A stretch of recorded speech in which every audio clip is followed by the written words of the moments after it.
Welcome to Hedge Fund Tips with Tom Hayes. This is our VideoCast number 31, our podcast episode 21 for the week ending May 22nd, 2020. Decided to do the little video in the corner this week because I had my suit on from Fox Business this afternoon. Want to thank Aaii Sentiment and Liz Clayman for having me on the Clayman Countdown on Fox Business this afternoon. And we're actually going to kick off the show playing it because it's a short clip and it goes through a lot of the themes that we're going to be discussing today. So let's have a listen here. Friday ahead of the holiday weekend. Tom, I wouldn't ignore the Hong Kong situation, certainly. You know, this afternoon, the UK, Australia, and Canada issued a joint statement. I have it right here, saying that China will be in violation of the joint declaration that had been signed years ago by China and the UK that had granted Hong Kong some really strong autonomy. Will that turn up the heat on these markets if China presses its very hard thumb down? What do you think, Tom? Well, very well it could, Liz. You've got the rhetoric really elevating between the Trump administration and China with regard to coronavirus culpability, now the power grab in Hong Kong, and issues like that. So I think moving forward, as we look at U.S. markets, in order for us to sustain these levels and maybe even push higher with the wall of worry, we're going to see a rotation into cyclicals. And this is very, very common after 2 quarters of negative GDP growth. Historically, we see a rotation into these type of stocks. Right now, the top 5 stocks of the S&P 500 make up 25% of that weight. So we need to see a broadening participation. I think we're going to see that in banks. Very true. I think we're going to see that in defense stocks. And that's why what you brought up, Liz, is so appropriate right now, because I think just the increasing rhetoric between the Trump administration and China, although I don't see it going into another trade war or into a Cold War, I think it's enough to bring attention to the valuation of these defense stocks. Did you know this sector was down peak to trough 60% during the great financial crisis? This cycle, it was down 55%. So with the market up so much off the lows, there's still some really embedded value in this sector. Banks, home builders, and energy, which we let Phil talk about that. Well, you know, we just showed what some of the biggest names. Okay, so that kind of sets up the theme. On Tuesday, I had a longer segment on Yahoo Finance. First off, thanks again to Aaii Sentiment over at Fox Business and Liz Clayman. And over at Yahoo Finance, I had a long segment on Tuesday with Shauna Smith. She has a show called The Ticker at 2 p.m., and Liz's show is at 3 p.m. on Fox Business, by the way. Definitely check out both. And also to Sarah Smith, who invited me on Shauna Smith's show on Tuesday. And in Shauna's clip, which you definitely want to check this out. We're not going to play this one here. You can watch it directly on Yahoo Finance. The way you find all these is you just click on Featured On, and both of these will be right at the top because they're the most recent from this week. We really covered a lot of the things we're going to cover in the article of the week with Shauna, and she always asks great questions, so you definitely want to take some time and get some context with, we were particularly talking about banks and CCAR and the PPP program and how we pick names, etc. So you'll find some great value if you haven't had a chance to check that out yet. Definitely do that. Again, thanks to the folks over at Yahoo Finance, Shauna Smith and Sarah Smith. Last week, I told you about the Wall Street Journal article. ZU sent me over the Dow Jones Newswire because they had updated it by the time we showed. It was from Friday morning. But we were talking the same thing there as well. There's an underlying expectation that it's time to rotate into laggard, under-owned value sectors like banks, industrial, energy. We're going to talk about small caps, and defense falls within the industrials. So thank you to UZ at the Wall Street Journal. And now we're going to get on to our article of the week, the Grace Potter Falling or Flying Stock Market and Sentiment Results. And before we jump into that and a little background, fun background on that, this week we really started to see things change. Obviously, the S&P was up about 3% for the week, but and 1% for the month. But small caps which we've been talking about for, in our last couple of podcast VideoCasts, we're up 7% this week. So there is that rotation coming online, like we talked about on Liz's clip, and you'll see in the Yahoo. So we're going to spend a lot of time on that today. But the reason I picked Grace Potter, Falling or Flying Stock Market, my wife and I have been big fans of Grace Potter for about 10 years now. We have a place in New York City. We're full-time in Connecticut, but we have a place in the city on Bryant Park. And one night we were just walking home from, I think it was Korean barbecue. We love Korean barbecue. So we always walk there when it's nice. And we heard this like amazing concert. It was packed. We're like, what's going on over there? So it was in Bryant Park. And it was the most electric concert ever. And we went over. We've been fans ever since. We saw it. They were recording for, I think it was like PBS. It was one of those specials. And it was, most of you, if you don't know Grace Potter, she's famous for that song, Paris, Ooh La La. I'm not going to sing it because I really have no tonality when it comes to singing. You've heard me for a number of weeks here. Every time I try, it just doesn't work. But it was amazing. And 4 or 5 concerts later, here we are. We've seen her in Connecticut a few times. And she's just great. But the reason it really, we saw her in January in New Haven before COVID, better than ever. But she does weekly live streams now because of coronavirus. And you can click here to see her live shows. And one of the songs that I thought embodied the sentiment of, like, last week we had the 6% interweek drawdown when you had the 4 horsemen of the apocalypse come out and say the world was ending. We covered that on last week's article. If you want to see last week's note, you can just click here on the right under commentary and see every week's notes and see what we were saying when the market was doing what. Pull open a chart. So falling or flying, and that's what everyone's wondering. The market's up from the spike lows to the peak highs, was up about 35%, the S&P off the bottom. We've consolidated sideways for about a month, and now it's trying to break out. But we're going to need more participation than those top 5 stocks. And, her lyrics are, things ain't bad, but things ain't right. Are we falling or flying?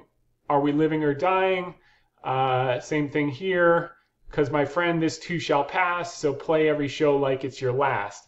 And I think that's a good way to think about it. So let's work through the data and see if, in effect, we are falling or flying.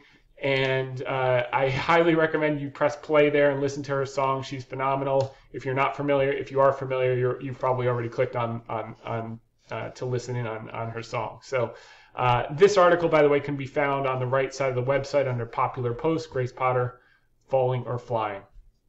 So on Shauna's show, we talked about the I worked through the confusion in the markets and how it would resolve itself through broadening participation of laggard sectors over time and partial sector rotation. So here's another place you can play it. The key there is, does it have to be, this here is last week's article that I referenced, does it have to be at the expense of the top 5 stocks? So here's what we're talking about, and we have covered this before. This was the year 2000 when Microsoft, GE, Cisco, Intel, and Walmart made up about 18 or 19% of the S&P 500 weights. And then here's what it looks like now. Microsoft, Apple, Amazon, Alphabet, and Facebook. Now I think it's up to 25% of the weight. So that's an awful lot. Now, that doesn't mean that it has to be a tech wreck like 2000. It could be. You have the antitrust suits coming up against Google. So maybe that's going to be a trend moving forward. But it might just be that they will relatively underperform. They don't necessarily have to crash or do anything bad, but the laggard sectors, as managers panic in behind their benchmark, where are they going to find value? Institutions are unlikely to chase up. That's more of a retail characteristic. They're more likely to build value positions over time, which takes them, weeks or if not months to build the size that they need. And they need to do that in things that can play catch up. So we're going to talk about some of those sectors. So the other thing that's absolutely essential to this thesis is data and how people are positioned, and where is maximum pain for managers. In other words, what action in the market is going to cause the most amount of pain to the most amount of participants, because that's what the market is generally designed to do. And for 99% of participants that were shorting in the hole and saying the world was coming to an end when in March, they now have to play catch up, because the reversal, like in December of 2018, was so aggressive. And we talked about all through that period, you can pull up the notes, there's a good possibility the market's not going to let anyone in, and that's exactly what happened. So now they've got to get the leftovers, and but that's the bad news. The good news is I think there's still a lot of opportunity for those managers, and they can turn out with a very exciting year if they play it correctly. So let's go through first the context of this data from the Bank of America monthly global fund manager survey. This is one of the key data points I look at. It interviews about 200 managers with 600 billion of assets under management. And historically, it's paid to take the other side of trades that tend to be excessively crowded with minimal marginal buyers or sellers. And that's what we're talking about here with these top 5 stocks. It's not to say they won't go up, but for the market to really be healthy and sustain these levels, if not push a bit higher, we do need to see a broadening of participation. We're going to talk about where we want to see that. So first off, if you didn't get a chance to review it this week, this is the link, May Bank of America Global Fund Manager Survey results. You can just search there's a search box on the right side of the website right here. If you just type in, global fund managers, any of these words, Bank of America Global Fund Manager, it will come right up. Or you can click on the category, which is also commentary. Click here and they'll come up. So this first chart here that they put out was positioning in May. So they're overweight defensives. Healthcare is number 1, cash, bonds, most bonds since July 2009, which was the beginning of the bull market, not the end. And the most crowded trade is U.S. tech and U.S. growth, which we're going to talk a bit about, which we've started to create the context. The most undervalued, where they're underweight, energy, equities, industrials, materials, etc. Banks and emerging markets to a lesser extent. Only 10% see a V-shaped recovery, so very, very bearish. Most managers are worried that stocks are in a bear market rally that could quickly fade in the second wave, in the face of a second wave coronavirus wave of infections. This was showing that just as in 2009, which was the bottom of the bear market, all the managers wanted to see companies use their cash to improve their balance sheets, which is exactly where we are now. And that was the low in March of 2009.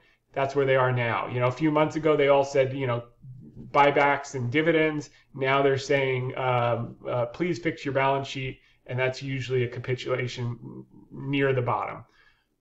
Cash levels are at 5.7%, down from 5.9%. Again, these are levels that you see at bottoms, not tops. Bottoms, near bottoms, not tops. And the average for the last 10 years is 4.7. So the other aspect of this report, and you can go through it one by one, is the bull-bear sentiment indicator that's proprietary to Bank of America is still at 0, which is the most contrary buy signal that they have when pessimism gets that extreme. The other aspect that fits into this overarching thesis that we're laying out is that managers were most bearish on value stocks underperforming relative to growth in 13 years. So they expect growth. The majority of them like growth, which is why long U.S. tech and growth is the most crowded trade right now. And so that just gives you a general overview of positioning.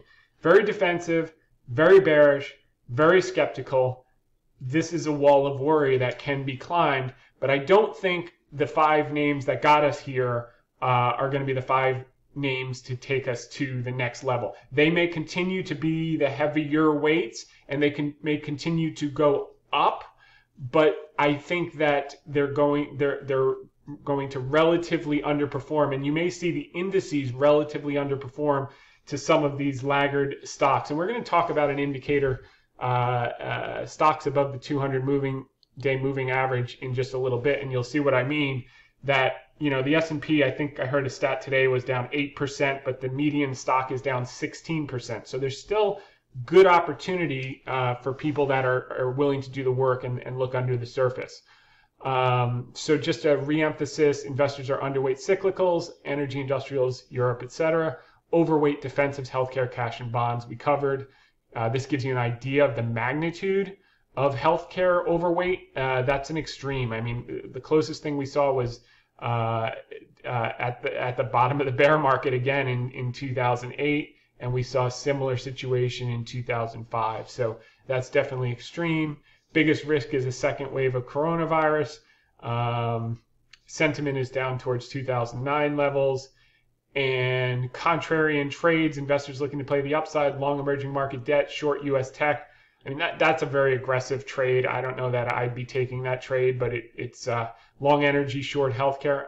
Yeah, we definitely like energy. I don't know how aggressively we want to get short, although one of our shorts in the trade service this week was in the tech, in healthcare / biotech, one of them. So it was kind of a discrete special situation, but that was that. Now, we've gone through positioning, and we have this picture of Gretzky here because we want to skate to where the puck is going to be. Where is the puck right now? The puck is in defensives. The puck is overweight in tech and in bonds. We want to try to skate ahead and anticipate where it's going. Not in the next day, not in the next hour, in the next, 3 to 6 months, and hopefully a trend over the next 6 to 18 months, because that's really over time. If you look back over a career, you make all of your money on, those type of windows where there's some shift, a dislocation, and you catch the sector rotation and you ride it, and you do it aggressively. When everyone's selling, you're there buying. And we've had that opportunity in the last 2 months in specific sectors, both on equity side and on credit. So the question that I posed here, which I've touched on, is does a rotation into laggard sectors have to be at the expense of the most crowded trade, tech and growth, or can it be in concert with a relative outperformance as money flows into cyclicals? Only time will tell, but the risk reward for skating to where the puck is going is attractive at the moment, particularly when you have headlines like this. The Justice Department and state AGs are likely to file an antitrust lawsuit against Google. If they do Google, maybe it's Facebook, maybe it's, a number of these companies that, AWS has such a massive share of that business. Who knows if that becomes a new trend looking forward, and the market will start to discount that if it's going to be real at this point.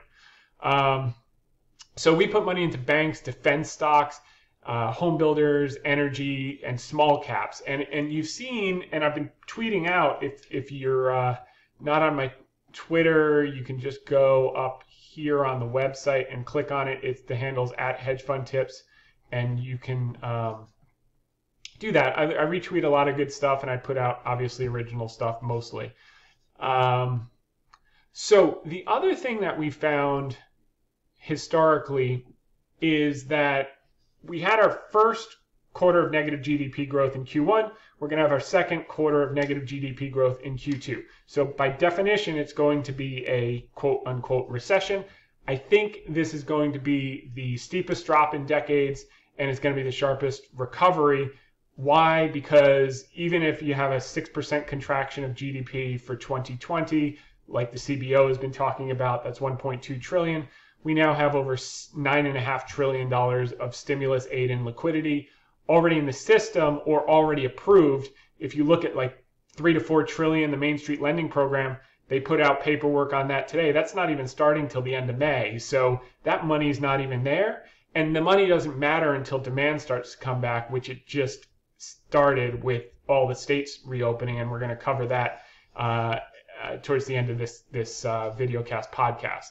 So we'll have the technical definition of a recession. It'll be deep, which we see. It'll be short in our view because of the preemptive action that's unprecedented. I've said it a million times on these podcasts. Steven Mnuchin is the most valuable player in government policy, probably of the last 50 plus years. I think he's done a phenomenal job. Obviously, the whole administration deserves full credit, Kudlow, Al, for coming together quickly. And Chair Powell has gone above and beyond. You know, he got off to a bit of a rocky start in December of 2018. No one was happy with tightening too quickly. But boy, has he redeemed himself so far. The key will be in the recovery. Does he see growth and then try to choke it off too quickly? Let it ride, let it run hot, let's see some sustained inflation, and then you can take it down. But amazing what they've done. Now, first we're going to start with bank catalysts. I think the core catalyst is going to be in 2 weeks. You're going to have the CCAR, which is the stress test, is likely going to come in better than expected because people are anticipating all of these business and consumer defaults, which will be there, and the credit provisioning. But what they're not talking about is the amount of fee income. So 50% of revenue at the big banks is now fee income, not attributable as much to net interest margin, which, you know, the yield curve is flattish. So people are worried about defaults and they're worried about net interest margin, which I covered on Shauna's show. Take a look. The fee income from the first round of PPP alone was over $10 billion. That's going to go straight to the bottom line for the aggregate industry. That's 10 billion of earnings. That's really not factored in. The second aspect is the phase 2 is going to be more money because the average loan size is smaller. They make from 1 to 5% origination fees on the PPP loans to businesses. This second batch, which is not even finished yet, is going to be closer to 4 or 5% versus 2 or 3% origination fees. So you could be seeing, when all is said and done, and maybe a third round or something like it, you could be seeing, 25, 30 billion of earnings to the banking sector in aggregate that no one's anticipating, which will offset a lot of the higher loan loss provisions due to the coronavirus. So that's a net positive. Another catalyst is the Main Street Lending Program, which we just talked about. $3 trillion of businesses, another close to $1 trillion to municipalities. It's going to go a long way to mitigate the magnitude of expected default risk, which everyone's afraid of from the beginning of the crisis. And TALF, which everyone's scared about the consumers, is going to keep credit flowing because they're going to start with $100 billion for credit card receivables, student loan, commercial and mortgage debt, auto loans, etc. So, I mean, what they put together and how quickly they did it, I cannot begin to underestimate the importance of what these people have done and how history will be written. Because if you had people bumbling like you did with the program in 2008 right now, with the magnitude of what we're facing, you would have had something worse, certainly worse than 2008, but more likely worse than the 1930s. And instead, if we play our cards right and we're safe about it, safe is simple. If you're inside, wear a mask. Actually, I'm not going to give you any advice. Go to the CDC website, see what they say to do. But look, I think it was Dr. Fauci talked about, or no, it was Cuomo. Actually, I caught him at lunch yesterday. Governor Cuomo did this whole thing about if you wear a mask, how the incidence goes down dramatically. And he talked about healthcare workers. So 66% of the cases in New York were actually people who were in stay-at-home quarantine, got COVID. Healthcare workers was like a much lower percentage. I'm cuffing this, it could be wrong, but it was like 33%. It was so much lower, the healthcare workers, because they all wear masks. So if you go out, wear a mask. There's no downside, and there might be upside. Certainly when you go, or do whatever you want, but it just helps us get through this quicker and get the economy going faster. So certainly when you go into stores, I wear it in stores. If you're out, no one's around, do what you want, but or at home, no problem. Okay. So next is the defense stocks, which I talked about on Liz's show today. Look at this. During the great financial crisis, the sector collapsed 60% drawdown, peak to trough. It's since gained, but in this cycle, which is much milder than the great financial crisis because of what's been done, it dropped 55% peak to trough. So there's still a lot of relative value here and generational value. The last time you had these type of bargains was over 10 years ago. And there are a couple of things that are important about this. So one you had, as I discussed with Liz brought up, was the power grab China to Hong Kong. So that's going to make people a little worried about intervention and rising tensions. You had the edict by the administration that U.S. semiconductor companies had to get a license before selling anything to Huawei. So, then there was that GT guy who's the mouthpiece for the Chinese government on Twitter saying, beware of other companies could be put on a special list that they can't do business. And so you have those two things going on. And then you have, obviously, a global concern and disappointment, people laying culpability on China, like saying that they should have acted faster and they want to charge money. So anyway, that rhetoric is an escalatory rhetoric that I don't think is going to lead to a new trade war, because the Chinese actually proactively said, we're going to stand by our word of the trade deal and we're going to continue with our purchases. So that's de-escalatory and very constructive. So I don't think this back and forth is going to lead to a new trade war or a Cold War. I do think it's going to keep going back and forth, and it's going to draw people's attention to this sector that's dramatically undervalued inside of industrials, rotation into industrials. So I think there's great value here, and I think those are the catalysts, and they're historically cheap. So next is home builders. A lot of data. Actually, the purchasing activity year on year was down 1.5% in the face of COVID. The housing prices are standing strong. We had a 7-point jump to 37 from the NAHB. Home builder confidence, largest jump since 2013. Obviously, it's coming off a deep trough.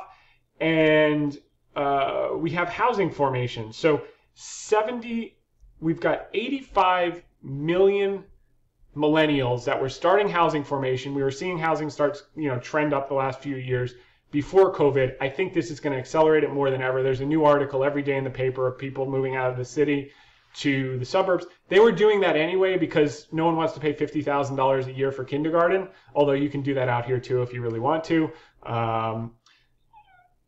But this, having been in the city during this stay at home could,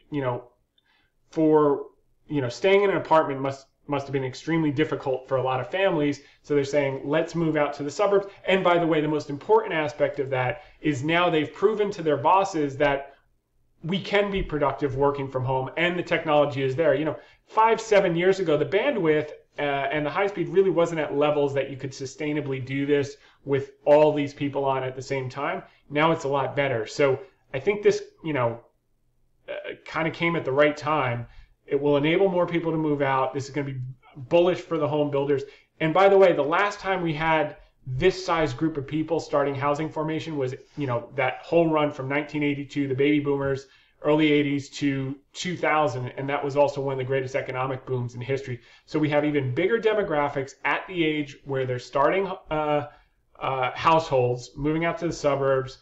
You saw it in Pulte's earnings report as well. During the trough, during coronavirus, about a month ago, they had 140 new orders for new homes. Just a month later, over 400 orders for new homes in the middle of the pandemic, etc.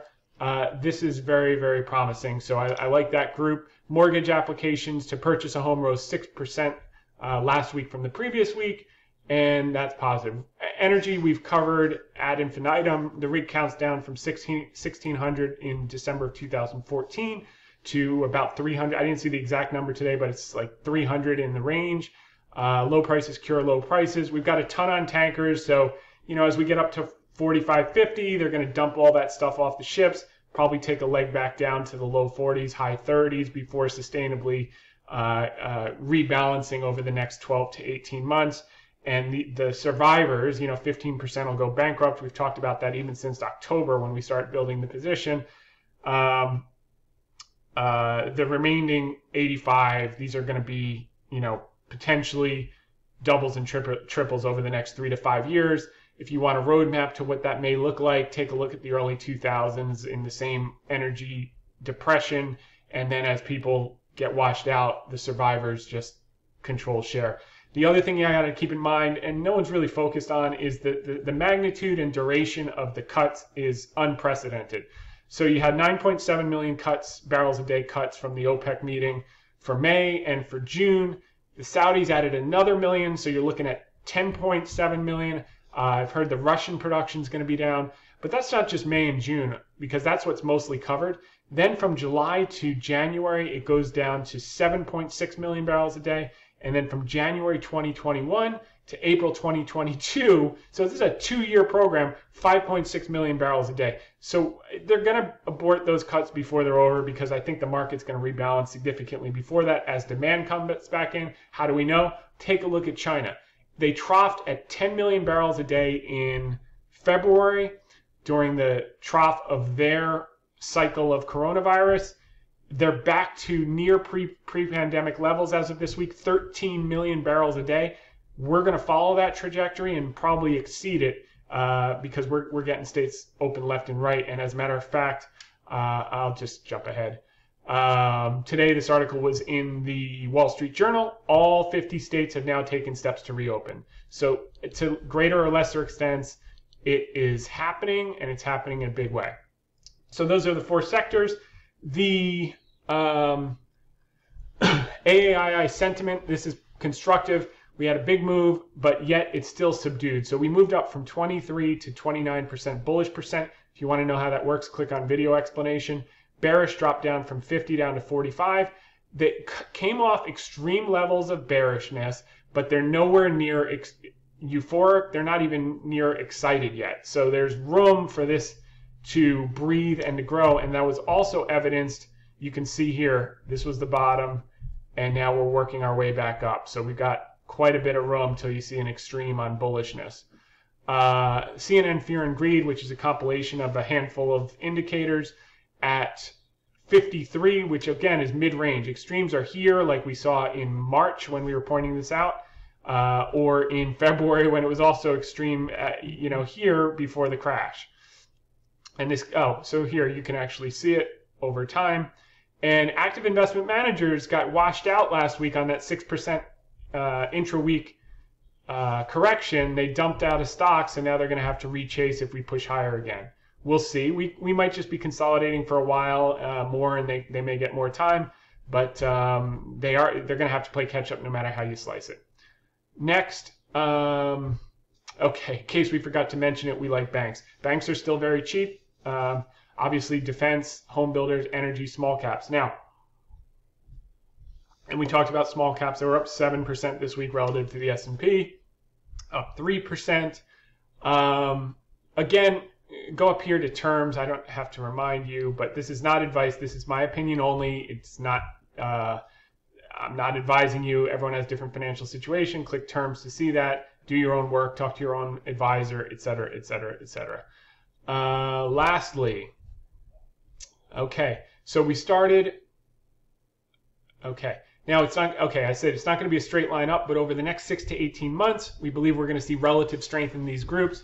Like I said, underperformance in general indices and the overweights relative to these new laggard sectors. This is going to happen as demand kicks in. We've been hammering that the last 4 weeks. All the money in the world, the $9 trillion, doesn't matter until people go back to work. That's happening now, and what will be greater than $10 trillion of stimulus aid and liquidity after this last package gets through, probably be $1 trillion, maybe half to the states and half to infrastructure and other things, starts to circulate in the economy. And that's why I said on Tuesday on the Yahoo Finance Show and in this article that we may see growth levels by the first half of 2021 that will not be possible if not for COVID-19, because we'd never have this level of global fiscal, that's the most important thing, and monetary policy at play.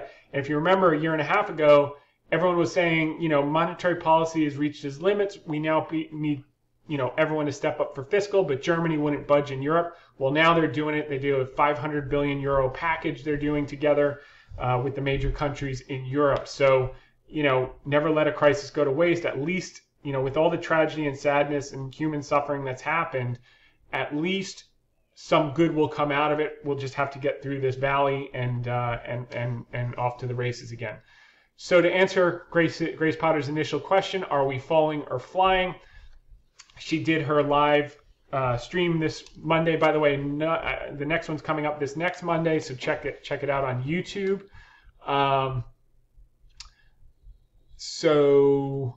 Okay, are we falling or flying? I think the answer is it depends on your sector selection moving forward as we continue to climb the wall of worry. So I wouldn't be an index player here like, oh, I hope the index goes up another 30% in the next few months. I don't think that's going to happen.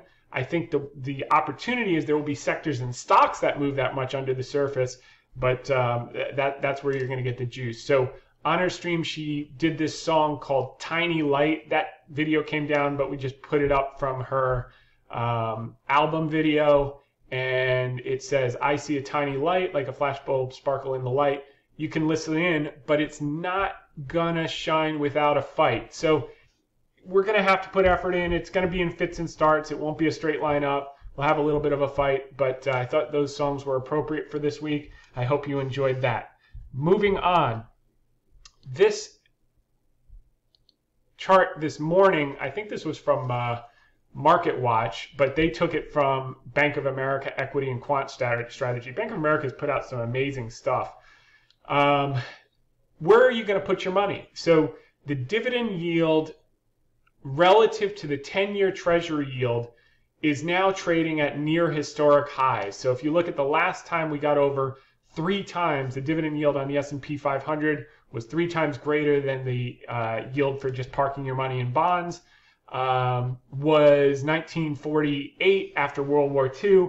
And if you remember, from 48 to 68, we had a monster secular bull market, because how could you park your money in bonds and get nothing when you could get 3 times the yield just parking it in an index fund? That's exactly where we are right now. And I thought that was a great article and point. Next, Dr. Fauci went from being one of the 4 horsemen of the apocalypse last week to being a bearer of good news this week. He calls Moderna's data, albeit small, quite promising. So the market seemed to like that today, and nice to see him getting on board. Next, the S&P 500 stocks above the 200-day moving average. This is very interesting. So this deals in breadth to some degree. So you've had this huge move in the rally, but you still have only 35% of the S&P 500 stocks are above their 200-day moving averages. And you see that, this stuff takes time, like you had in December of 2018. But the key is, when you're at these levels, you're closer to a bottom than you are to a top. You start to look at tops, in the 80s or 90s, but even then, usually you're thrusting out of a big dislocation. It can persist for some time and stay elevated, persist for some time and stay elevated. But when you do get under these 20 levels, you want to start to look, is it time to start getting some exposure? And certainly it was in March, but on the basis of this, we have quite a long way to recover. Again, won't be a straight line overnight, but it's just one more thing that we look at in a whole basket of things that paints a similar picture. I guess if you're painting, it's a picture, not a story. Okay, all 50 states have now taken steps to reopen. China recovery, we talked about the 13 million barrels a day. We've talked about seats in the air have doubled. We've talked domestic air travel. We've talked about, and then one of their major smartphone makers, Xiaomi, had a 13.6% rise in first quarter revenue. So why that's important to the U.S. is because it just shows the path forward. If they can do it, we can do it, and we may be able to do it even faster and more aggressively. This shows TSA passenger check-ins. We talked about this last week. They troughed on April 14th at 87,000. Well, look at this yesterday, up to 318,000. So, we're up 4x off the bottom, which is really good news, albeit down from 2.6 million last year. So we got a long way to go, but totally headed in the right direction. And I said last week, if they made masks mandatory on the planes and in the airports, which they could because they have federal authority, I think this number would go up to 500,000-600,000 in the next 2 weeks, because the planes are safer than the airports in terms of the air, because they have the HEPA filters, etc. You make people wear a mask in the airport, they'll wear it on the plane. People will just go back to traveling. The deals are there. The airlines want to serve. The planes are sitting there. Let's rock and roll. Okay, next, moving on to, I want to get you guys out to the beautiful weather and enjoy the long weekend. TSA earnings. Okay, I do sectors today. This week I did 2 sectors. Energy 2020 earnings have come down over 100% in the last 60 days. So they're just thrown in the kitchen sinks. We know why. That's rear view mirror looking stuff. The next round, I think I've got 2 more sectors to do. And then when I start up again, I'll have 2020, but I'll also have 2021 forward-looking earnings. Now that some companies are actually giving us guidance, it will be more helpful. A few weeks ago, it would have been useless to include 2021 because that's where we were. The defense sector, defense and aerospace, ETF is ITA. Those earnings were only down 18% in the last 60 days, while the sector was down 55% peak to trough. So like I said, this here is a possibility for a relative value play and recovery. Next, we've got, the FactSet numbers. Just want to bring up the S&P numbers so we don't forget those. We didn't spend a lot of time on it last week, so I wanted to get you updated. Interesting. So the S&P peaked at 3,400 on $163 of earnings, which is what we had in 2019. Obviously, we're going to take a mid-teens dip or more this year. That's known. But next year, we're still expected to exceed that. And I think, you never say this about earnings because more often than not, they come down versus go up. But I think with what'll be over $10 trillion in the system and people going back to work, these may be conservative. But even if they're not, it wouldn't be unrealistic over the next 12 months to hit 3,400 at least, because we're at equivalent earnings. The difference is the discount rate has come down. Rates have come down, so it could warrant a higher multiple. We'll see. We'll take it day by day. But the fact that 2021 held up in the last couple of weeks, that's promising. Next, Fed balance sheet this week. They're up to $7 trillion, so probably about $3 trillion over the last 2.5 months. Addition. This is a lot of the gains were in obviously treasuries, mortgage-backed securities, 165 billion. So they're look, a lot of people didn't pay their rent. They're backstopping that market until people can get back on their feet. Huge. They bought some loans, 19 billion. Looks like some swaps. So you can take a look at that. Factors affecting reserve balances. And lastly, our final thing is the Ask Me Anything. So if you're on our daily email list, you know that on the bottom, I say that in our weekly podcast, we're going to have an Ask Me Anything session. You can submit your questions and I'll pick a couple. This week came from Benjamin. He said, hey Tom, here's a brand new Ask Me Anything question. Your 429 indicator of the day video and podcast 29 discussed put call ratios below 80 as a possible short-term bearish indicator. Wouldn't CBOE's open interest be a better indicator? That is, the ratio of put open interest over call open interest, since the CPC ratio represents the current day's put call ratio, while the actual open interest is more telling regarding the market makers wanting the majority of options to expire worthless.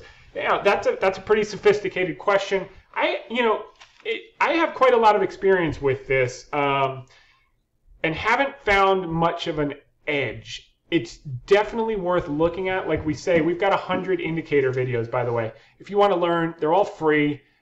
You just have to put in the time. So if you think it takes time to view them, imagine how much time it took to make them. Click on Market Indicators video. There are about 100 in there.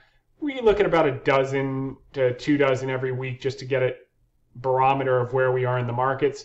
There is no magic indicator, but when you look at a bunch of them together that you get comfortable with, it can give you an edge. Just in terms of risk reward and whether you want to be aggressively adding or lightening up. Okay, so I pulled up his CBOE open interest statistics. You can Google that.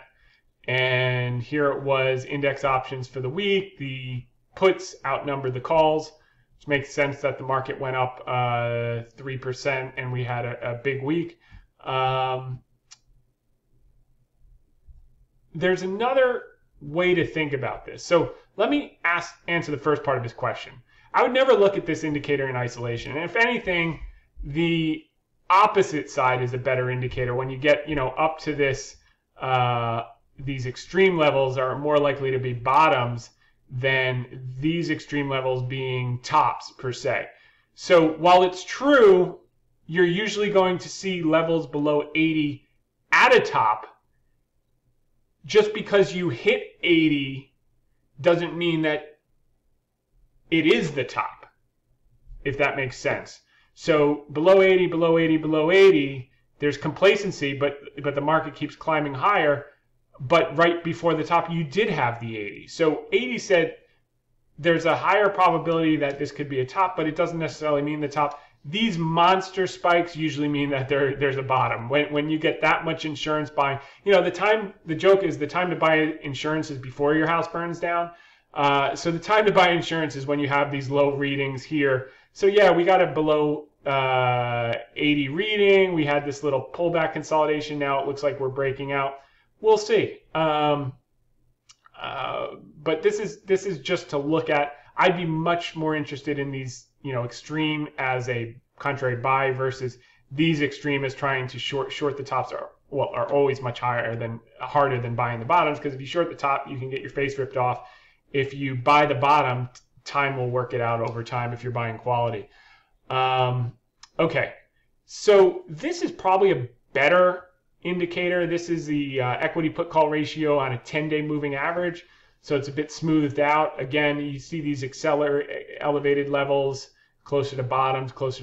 So that's just another one to add into your arsenal. Here you got below 50. Oh, it was the top, okay? But here you got into the 50s, and it was just a short-term thing like we had this week, where last week with the 4 horsemen of the apocalypse, and then we just blew through it. So just more indicators you can add to the basket. But getting to the heart of his question, there was an indicator I used for about a year. I used it aggressively. It's this website. I can't pull it up. It's called, I'll just spell it out. You can look it up yourself. Maximum-pain.com.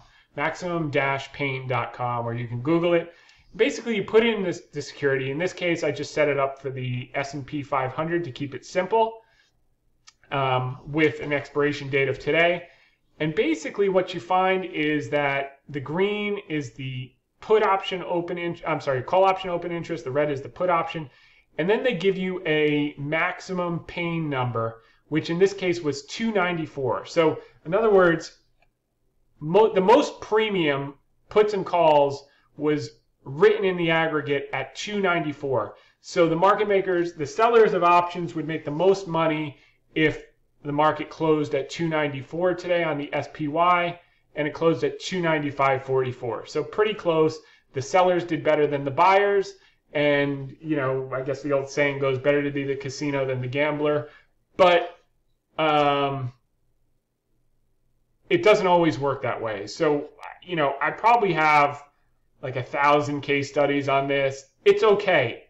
I think it's a useful, it reminded me of a useful indicator that I've used in the past. So Benjamin, what the CBOE tells you is not as clear or charted out as what you could find here. So if you really like that idea, then just plug it in. You can plug in any stock here when it matures and see where the max pain is. And I would not trade on it. I would just look at where there's incentive for the price to get to by that time. But I will say on balance, maybe a little bit better than a coin flip, but not to be used in isolation as a be-all, end-all like any other indicator. Okay, so I think that is it. Wow. We went through a lot of information very fast. I'm wishing you all a wonderful Memorial Day weekend. Get out there, get some sun, spend some time with your family. Enjoy. Be safe if you're in public, indoors, mask, do all the safety things so we can just crank this economy up, get everyone back to work and back to prosperity.